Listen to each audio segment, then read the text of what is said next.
Welcome everybody back to the channel. Today, we're in the shop. It's warm, which is nice. Today, I'm going to walk you around this John Deere 60D excavator that I'm working on for a customer. Has about 930 hours on it. It's a 2012 model. And to be completely honest, it has not been treated very nice in the last couple of years.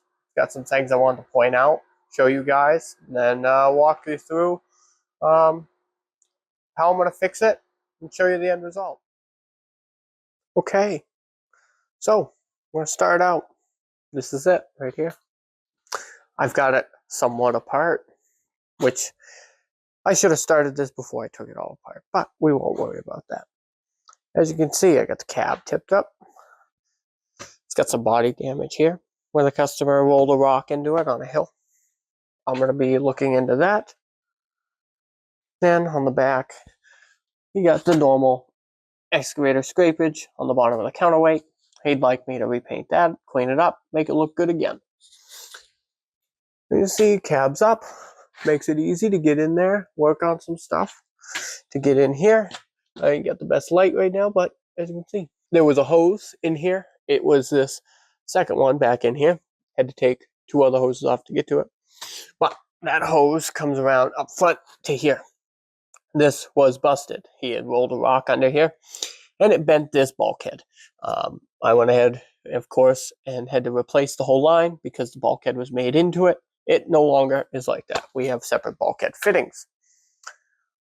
We have leaking hydraulic cylinders. That's one problem. I'm going to have to take that off, send it to my hydraulic guy. We got this thumb cylinder. The end of it is coming out for some reason, and I have to look into that and see if it's missing a clip, if that's how it's supposed to be. It looks wrong, so we're going to take a look at that and see if we can't figure that out. But it's also leaking, so it needs to be looked at anyways. Up here, we have the quick connect fittings. These are leaking. They have been banged and bumped and run into just about everything recently, and it's bent here. The steel line is real close to the frame of the boom. I'm going to bend all that back out. The other side was also the same way, which I already bent back pretty decently. It's still tweaked this way, as you can tell, a little bit with the boom. So we got to look into that. Other than that, that's pretty good. Now, one of the major concerns, and you might have seen it as I was walking around, is we got one of these on the ground. Now, this is off a Hitachi 50, but they're the same. This is the quick connect for the bucket. This has to be replaced on this machine because, if you can see, it is cracked right there. And it is cracked all the way down the side. And the same thing with this side, cracked all the way down the side. These are very, very beat up, cleaned over. From what I can believe happened is the wedge, which I have the wedge someplace. Don't remember where I put it right now. Oh, right here. Yeah, put it right here. The wedge is peened over as well on both ends. Not pretty. What I believe happened was at some point that wedge got loose and was rattling around in there while the guy was running it with the bucket on it, causing that to get worn and then causing it to crack because of the extra tension from it bouncing around. So that's something we'll have to look at. One other thing that I have to work on this machine is it's going to get new caps, but not just caps. The shanks are worn very badly, but they're not in bad shape. They're actually pretty good. So what we're going to do is some preventative maintenance, I like to call it. We're going to get some magnesium welding rod. These I'm not going to magnesium welding rod, actually. These are just going to be with some 7018. Weld up a little bit on here, grind it smooth, build it back up so that they're a little bit tighter, and they're loose in all direction. For magnesium welding rod, as you can see here, this is getting worn down here. And it's getting worn at all angles. We're going to take some magnesium, weld some W's in here, get that hardened back up. It is getting worn along this edge here. This will get a magnesium rod welded onto the end of it, build that back up. On the edges, we are going to do the same thing. We're going to put weld some W's on here, keep this from wearing out too much. It's getting worn pretty good. On both sides, we're going to do that. And on the bottom, because the bottoms are getting worn where the welds are. You see right there? We'll weld some magnesium rod on there. Keep that from getting worn out. Basically, we're just going to weld up on this bucket to keep it from getting too worn out too quick and having to buy the customer to buy a new one. We don't want that. So, anything else I can remember? I'm sure there's one or two things that I am forgetting. And as I work on it, I will keep you guys updated. And let you know how it's going. But yeah, it's not a bad little machine. It's just a little bit abused. It needs a little bit of love to get it back up into shape. We should be able to handle that no problem, and we'll go from there. But all right, I will let you guys go right now, and I'll pop back in a little bit with an update. Welcome back, everybody. Just want to do a quick little update. For you, this is probably a little split second of the video, but for me, it's been about a week. Haven't had a lot of time to work on this machine. Finally got back to it yesterday, did a few things, and I thought I would update you guys on what I've done so far. Took this panel here that we had talked about. It was all bent in. This valve here was actually protruding out this way too far. I got this all bent back pretty straight now. It looks a lot better on the body lines. We're going to get this whole panel taken off the machine, put it on a table today, sand it all down, give it a nice new paint job. Maybe even put some body filler in here to fix some of these scratches just so it looks brand new again. One other thing that I have done is up here. You'll see we got that piece there, and this is for when the door opens on this cab. That piece was all bent up because when the customer had this, this door actually got all bent up. And as you can see right now, it's a little hard to see on video, but it has a piece of plexi siliconed to the outside. And that is because the customer had swung into a tree with the door open and bent up that top corner up there and broke the glass.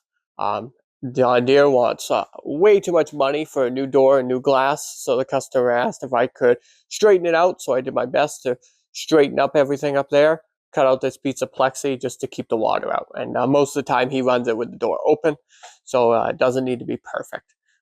But when he dented that, he dented that all up, ripped it off the top. We got that bent back pretty close to straight. As you can see, had to weld a bolt to that because it had bent it, and it's not perfect, but he doesn't necessarily want perfect. He just wants it to be usable again. And so I got to get that off from there as well today, and give it a nice new paint job, make it look a little better. The next step for me is to get this panel here all cleaned up, put some Bondo on it to clean up those scratches so we could get that sanded. Hello, everybody. Welcome back. So far, I got this panel, side panel off from this excavator. Got this all taken off. Got it down here on my bench. Well, plastic table. Taped off a little sticker that's here to tell you about the valve that goes in here, but I've got it sanded down. I'm trying to get, as you can see, there's a lot of scratches just from beating it up, and just trying to get the paint down, trying to get the scratches out of it, make it look a little better. I'm going to do a little bit more blending here, just to try to, when I spray paint this, blend it so I don't have to do the majority of the panel. If I do this and it looks really bad, I will end up just coming through and doing the whole panel. But don't want to if I don't have to, just because one whole brand new yellow painted panel is going to look a little weird on a machine that's already faded and whatnot. So we'll get this a little bit more. I got a little bit more to do on this edge, just clean this up, and then get it ready. Then we're going to put a little bit of body filler in here just because of these scratches and the dents. I want it to look pretty decent. I don't want it to be like a hack job. So we're gonna try to use just a skim coat of body filler just to fill the imperfections on the little dings and dents that won't come out and the little scratches and whatnot. Try to get that done. Alright, everybody. Just hopping in here with a voiceover because my microphone decided not to work on a few of these clips. So there'll be a few clips in this that I voice over and explain what's going on. So in this clip you can see, got it all primed and painted, got all that done. Put the first coat of paint on, and if you can see with the paper, I rolled the paper back so that when you paint, it kind of helps blend the paint. It's not a sharp tape line. It's not perfect. You can see the scratches and whatever a little bit, but this is the first coat of paint. When I'm all done, you'll see in the next clip, it looks a lot better. But yeah, I think it looks pretty good. Came out all right. So when this gets on in the next clip, I'll come back in and show you guys what that looks like. So now you can see I got the panel put on, and you can see that the paint line is there. It's not nearly as bad as it would have been with like a tape line, but I'm showing here that it's not perfect, and you can see the scratches with it, the old paint. Um, so what I'm talking about right now is I'm explaining that I'm gonna come through with some high grit sandpaper, sand that down. I try to make that blend, and then bring in with my buffer and buff the whole panel and see how that comes out. And it should bring that paint back, and we should be good. Okay, so after a quick buff, this is what I ended up with. Now this is a very quick buff.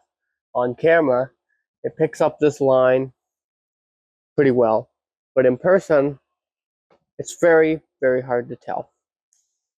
So I hit that with some 1000 grit sandpaper first, and then a light buff with a soft foam wheel with some high gloss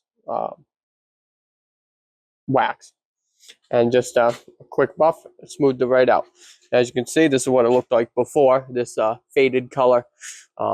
This still got some scratches here that I might buff out of it just to clean it up a little bit. But she's going to get a pressure wash when she comes out of the garage anyways. So yeah, that cleaned up pretty nice. So now what I'm going to do is I'm going to get the front panel here. This panel, I got to bolt that back on. It actually bolts on underneath this one, and then they bolt together. So I got to bolt that on. And once we get that bolted on, this corner of the machine will be done. I also went ahead and painted that bracket up there. As you can see with all tape and everything, just painted it black, just because. And yeah, so we'll pull the tape off from that, see what that looks like. And that should be good to go as well. And then the next thing on the agenda is to change that quick connect right there. So once we get that changed, that's the next thing on the agenda. The machine will be good to go out of the garage for now. So I talked to the customer, and we have these two piston leaks here, and on the some cylinder as well is leaking, but they're not bad enough to be a real concern right now. And I'm waiting on parts for those. So what I need to do is I got to put the quick connect on. The customer has another bucket, so we're going to leave this bucket with me for a little bit so I can get the welding done on it, and then the machine's going to go back out and possibly right back to work this week. Just because the weather's changed from winter to spring pretty quick this year, and everybody's in a hurry, including myself. So we're going to get that cleaned up. I'll show you guys when I get this front panel put on here. We'll get that done. I'll show you guys, and then when I start getting this this quick connect off from here, I'll set up the video again and show you guys what I've done.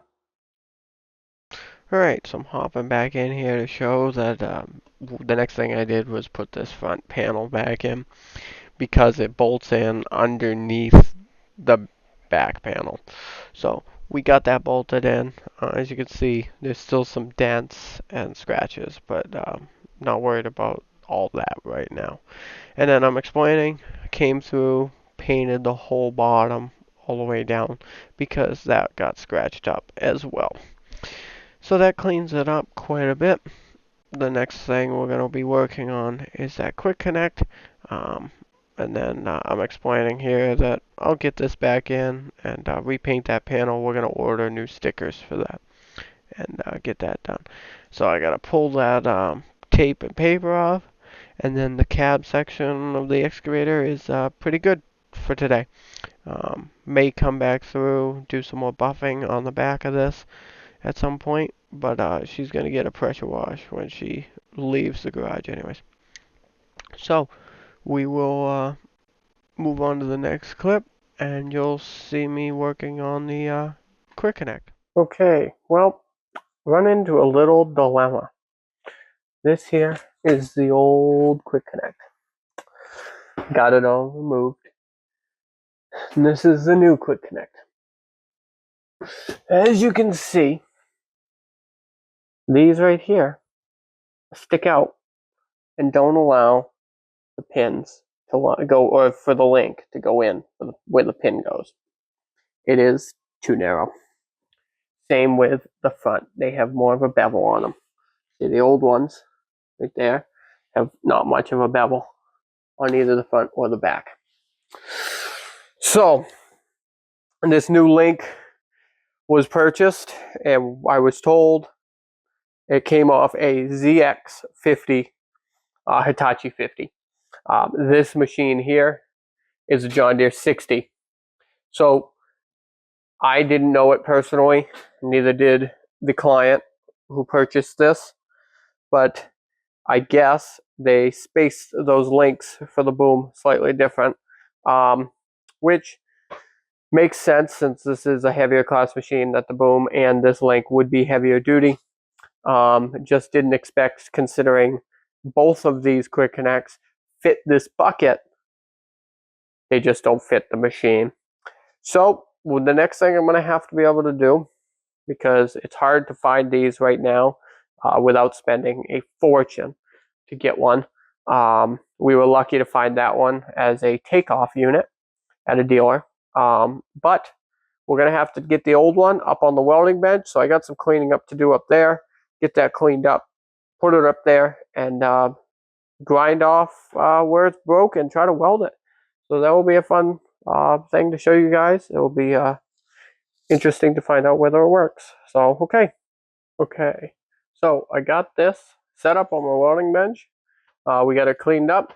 I'll go ahead and show you what I've done. So this is where that crack was, right? I ground it right out, big groove, right down to basically where the crack stops. There's a little bit of cracking on the other side, but it's not totally through because of the way this whole thing is reinforced. There was slight cracking in here as well. I got that ground down a little bit. We'll put a little bit of weld on it, but that's not that bad. I also went ahead, I turn this around here, went ahead and got this all ground out here a little bit so that we could try to put some weld in there. Also got it ground right out deep in here where the biggest part of the crack was, so we can fill that back in. So I think I got this set up good. We're going to take the MIG welder and we're going to do a couple passes in here.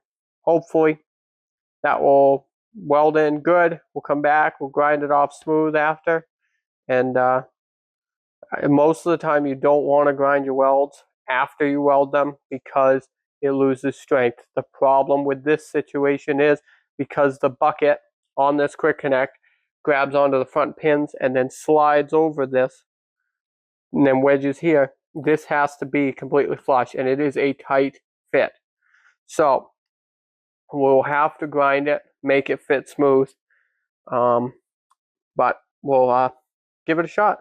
So I'll probably set this up for a time lapse, maybe get some time lapse of me welding, and let you guys see that. Okay.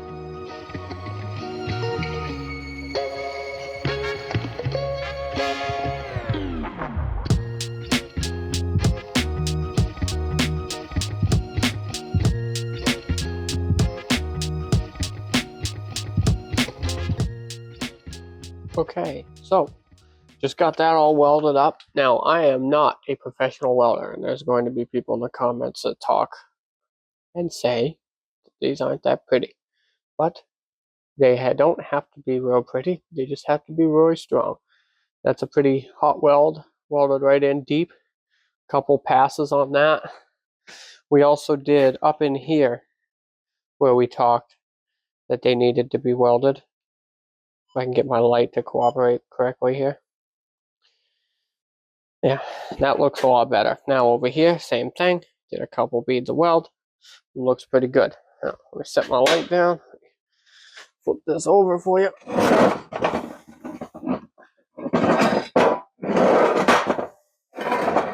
So, did a couple little tacks in here as well, just to fill it in. We got some welds down in there. Now that side is a little bit worse than what I did on this side. I get my camera to cooperate here. This side looks pretty good, I think. Came out pretty good. Don't mind the booger. That was a just a test to make sure it was gonna stick good on this metal. So we're gonna get this cleaned up. May have to grind some of that to get it to fit between the bucket, just because, like I said, these sides have to be pretty flush, so they're gonna have to be ground anyways. Then we're gonna try to test fit it and make sure everything's gonna work. Okay, everybody, it's all back on there now. There it is, all welded up. Can't even hardly tell. Ground it down. Had to make it fit the bucket. Got the pins back in. We got the machine outside. So for now, that's a wrap on this. And when I get this machine back in a week or two, we will we'll do some more with it. We're gonna replace those pistons. That piston, well, not replace, but repack that piston.